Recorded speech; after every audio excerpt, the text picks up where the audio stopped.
Muy buenos días, mis queridos amigos. Buenos días para todos ustedes. Alexa, ¿qué día es hoy? Alexa, ¿qué día es hoy? Hoy es lunes, 28 de octubre. 28 de octubre.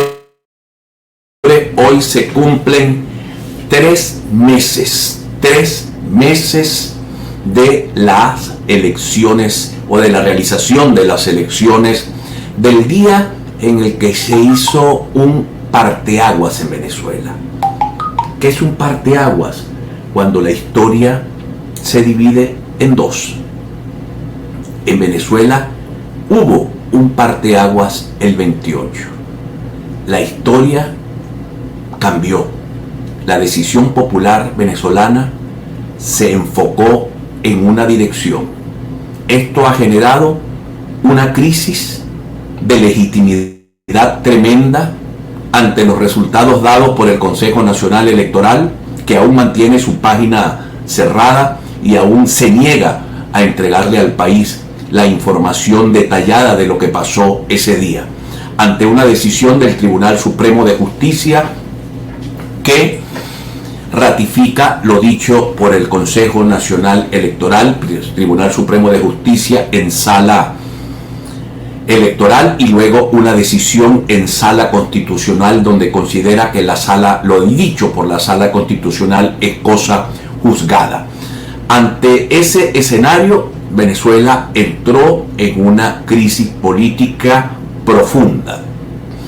No tenemos una crisis multidimensional, digamos, como tuvimos 17, a partir del 17 hasta el 21, pero sí tenemos una crisis política profunda de falta de legitimidad, donde alguien va a juramentarse según todo pinta el día 10 de enero, pero ese alguien, según la mayoría del país, no es a quien le toca juramentarse.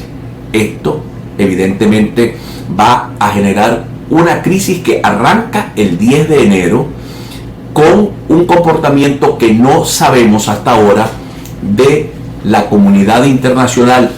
Me refiero a los países más importantes del planeta, que no sabemos cómo se van a comportar con respecto a el nuevo gobierno que se instalará en Venezuela ese día. ¿Cuál será la actitud de los países más importantes del mundo? Porque hay países que no cuentan en todo esto. Aquí cuenta el poder político, el poder económico y en una medida muy lejana el poder militar. Aquí cuenta lo que haga en América Estados Unidos. Eso tiene mucho peso en la política venezolana, porque a ese país le da catarro y a nosotros nos da tuberculosis. Lo que diga Sudamérica, Brasil es el país más importante de toda América después de Canadá y Estados Unidos. Luego viene Europa, el continente europeo, y la Europa unida en lo que llaman la Comunidad Europea tiene un peso específico, sobre todo porque el Producto Interno Bruto de esas economías es por mucho uno de los más grandes del planeta, y su poder de compra es el más elevado del planeta en el caso de los ciudadanos de los Estados Unidos de América. Luego viene China, en una medida. Es un poder económico importante que respalda a Nicolás Maduro, un poder económico importante que pudiera aliviarle las cargas a Maduro, pudiera, pero China hace negocios. China no compra países, China hace negocios. Por lo tanto, si no le pagas a China, no hace negocios contigo. Vean lo que acaba de ocurrir con Cuba con respecto a las 400.000 toneladas de arroz que venía comprándole China anualmente a Cuba. Rusia no tiene ninguna significación geopolítica que no sea porque tiene bombas atómicas, pero Rusia es una economía pequeña, no puede subvencionar la economía venezolana, no puede comprar petróleo venezolano porque ellos están tratando qué hacer con su petróleo, no puede comprar materia prima de otra naturaleza venezolana porque ellos producen esa misma materia prima en mayor cantidad que en la nuestra. India es importante. Reliance, la mayor refinería del planeta, está en la India, importante. para hacer el salvataje a Nicolás Maduro en caso de que tenga dificultades con Estados Unidos. Pero la diferencia de todo esto es que un barco cargado de petróleo de José o de Puerto Miranda en el Zulia se tarda 4, 5 días en llegar, a veces 3 días, depende de lo poderoso que sea el barco, en llegar a una refinería en el Mississippi, en Estados Unidos. Un barco en llegar a China se tarda, o a India se tarda entre 25 o 35 días, y el flete lo paga el que vende el petróleo. Por lo tanto, esto le golpea tremendamente la ganancia por la venta petrolera a Venezuela. Así que entrar en el juego de que me conviene aquella alianza, eso era con la Unión de Repúblicas Socialistas Soviéticas, cuando los rusos le inyectaban $6.000 millones anuales a Cuba, y la isla no pasaba hambre porque la financiaban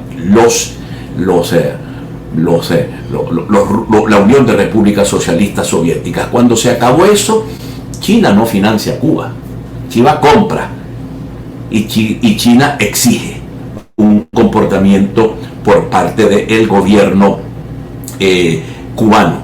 Así pues que Venezuela entra en una temporada donde, como si fuese un juego de béisbol, se ve quién tiene el bate, pero también se ve quién tiene la mascota, entonces, o la macota.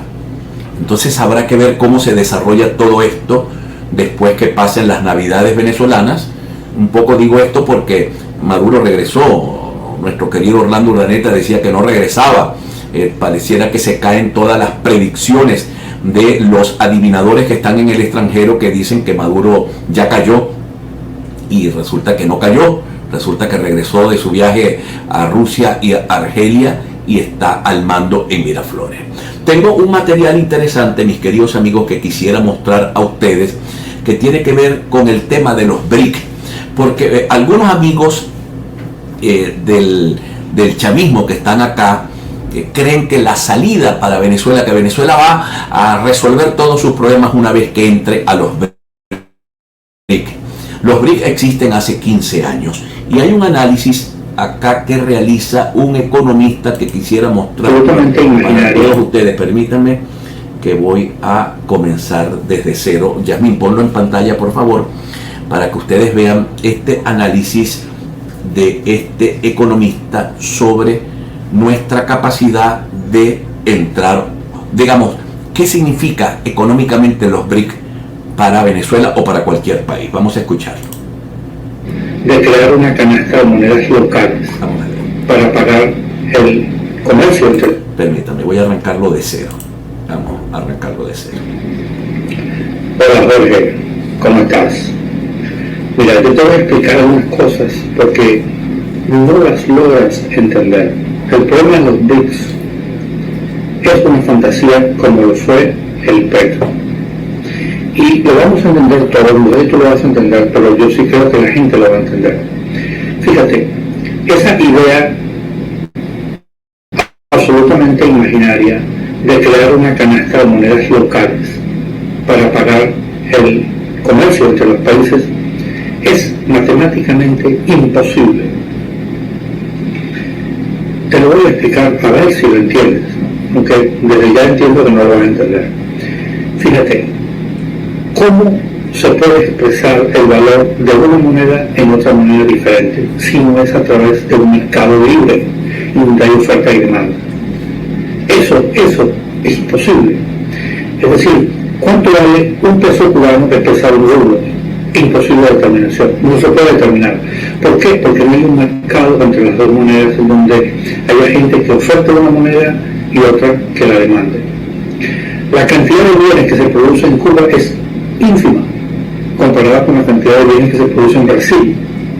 Entonces no hay teoría económica que pueda justificar valuar la moneda cubana. Vale cero.